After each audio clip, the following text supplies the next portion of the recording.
Hello there. On a Friday evening in October 1997, a minor accident on the M6 combined with extra heavy half-term traffic to effectively bring the Midlands to a standstill.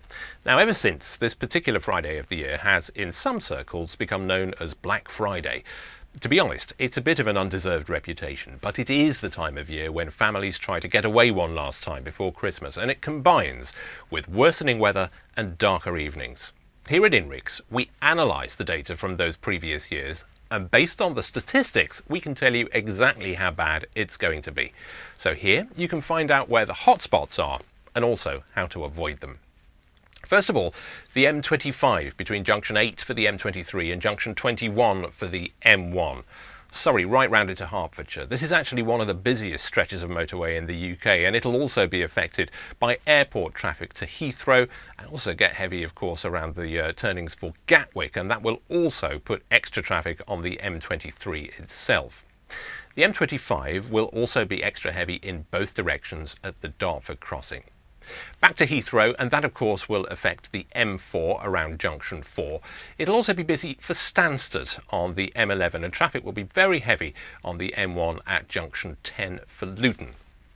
Now, drivers heading to ports will see congestion with heavy traffic on the M2 and the M20 to Dover, and also you'll find it very congested on the A3 southbound for traffic heading towards Portsmouth.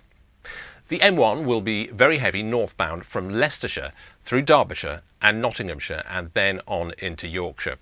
We can expect congestion on the M6 northbound from junction 4 to 16. That's Coventry pretty much all the way up to Stoke-on-Trent.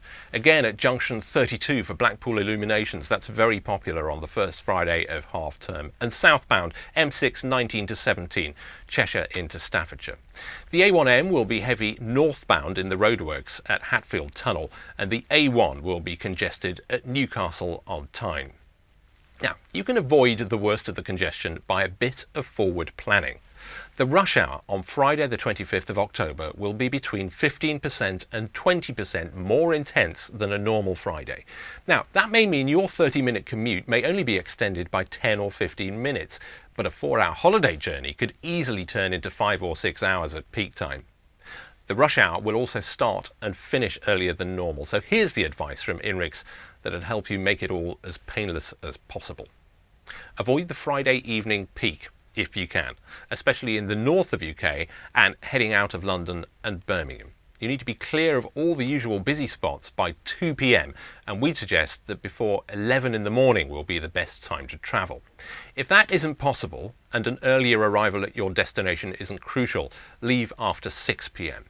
Better still, consider heading off for your break early on the Saturday morning. It won't be dark and it won't be congested. Bear in mind coming home on Sunday the 3rd of November.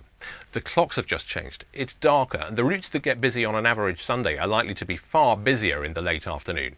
Consider coming back on the Sunday morning instead. Thanks for watching.